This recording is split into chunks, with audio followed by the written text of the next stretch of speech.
Senate Armed Services Committee meets this morning to receive testimony on U.S. strategy in the Middle East. 8 years ago, our nation was losing a war in Iraq. Despite the assurances of the Bush administration, the generals and leaders there, despite the favorable comments of, at that time, Secretary of Defense, who said, quote, "stuff happens," and other equally ridiculous comments, we were losing the conflict. In fact, we were at a point where there was almost sufficient votes in the United States Senate to force a complete withdrawal from Iraq. And then a seminal event took place before this committee, a day that I will never forget. On September 11th, 2007, General David Petraeus appeared before this committee with Ambassador Ryan Crocker. Their compelling testimony was critical in securing support for the surge, an integrated civil-military campaign plan that defeated al-Qaeda in Iraq, brought security to the Iraqi people, and created the possibility for meaningful political reconciliation. Now we meet again. Now we meet again. At a time of grave security challenges around the world, more than ever, our nation must be able to draw upon the wisdom and experience of its most distinguished leaders. That's why I'm so pleased to welcome back before this committee, who has had many appearances before this committee, one of our most distinguished leaders. I'm welcoming back General David Petraeus for his first appearance before Congress since leaving government. General, it's good to see you. I want to thank you on behalf of this committee for your willingness to testify today and offer insights from your decades of distinguished service, especially your leadership in Iraq, Afghanistan, and as Director of the Central Intelligence Agency. Across the Middle East today, the old order is collapsing, both the regional balance among states and social order within states. No new vision has emerged to take its place, and across the region, chaos fills the vast ungoverned spaces left behind. Filling this vacuum have been terrorist groups such as ISIL and al-Qaeda on the one hand, and hostile states such as Iran and now Russia on the other. This regional disintegration has only been made worse by a failure of U.S. strategy and leadership to shape events in this vital part of the world for the better. Too often we have confused our friends, encouraged our enemies, mistaken an excess of caution for prudence, and replace the risks of action with the perils of inaction. In Iraq and Syria, 1 year after the President commenced airstrikes and committed U.S. troops, the Chairman of the Joint Chiefs of Staff and Commander of Central Command have characterized the fight against ISIL as a stalemate. ISIL has consolidated control of its core territories and expanded its control in Syria. Efforts to retake Iraqi cities like Mosul, Fallujah, and Ramadi have foundered. ISIL is expanding globally to places like Afghanistan, Lebanon, Yemen, Libya, and Egypt.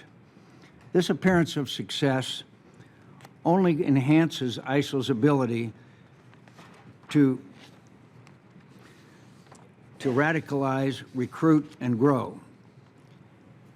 The Obama administration now tells us their strategy is working. Ultimately, ISIL is not 10 feet tall. It can and must be defeated. However, the current policy does not appear sufficient to achieve our goal of degrading and destroying ISIL. To put it mildly, this committee's hearing last week on counter-ISIL strategy did little to alleviate these concerns. In the absence of an effective strategy, violent extremist groups like ISIL, al-Qaeda, and their adherents are expanding across the Middle East, Africa, and South Asia, including Afghanistan. After 14 years of fighting in Afghanistan, decisions made in the months ahead will determine whether our sacrifices were worth it. After pulling out of Iraq against the advice of our military leaders, the President's plan to withdraw from Afghanistan would risk a replay of that failure. We look forward to your views on this policy. In addition to the so-called Islamic State, the Islamic Republic of Iran has been another main beneficiary of the Middle East descent into chaos. For years, many of us have urged the administration to adopt a regional strategy to counter Iran's malign activities in the Middle East. Unfortunately, that has not happened. Instead, the administration has too often treated Iran as merely an arms control challenge rather than the wider geopolitical challenge that it is. Left unchecked, Iran has stepped up its destabilizing activities in Iraq, Syria, Yemen, Lebanon, Bahrain, Gaza, and elsewhere. Whatever one thinks of the nuclear agreement, it will not resolve this larger Iran challenge and will likely make it worse as Iran gains new legitimacy, the lifting of sanctions, and billions of dollars in sanctions relief. Into the wreckage of our Middle East policy has now stepped Vladimir Putin. As in Ukraine and elsewhere, he perceives the administration's inaction and caution as a weakness, and he is taking advantage. Putin's ongoing military buildup in Syria is the greatest expansion of Russian power in the Middle East in 4 decades, and it will allow Putin to prop up Assad, play kingmaker in any transition, undermine U.S. policy and operations, and ultimately prolong this horrific conflict. The main beneficiary will be ISIL. In classic fashion, the administration first condemned Putin's move, but has now capitulated, agreeing to military talks. The first step toward a solution is recognizing there's a problem.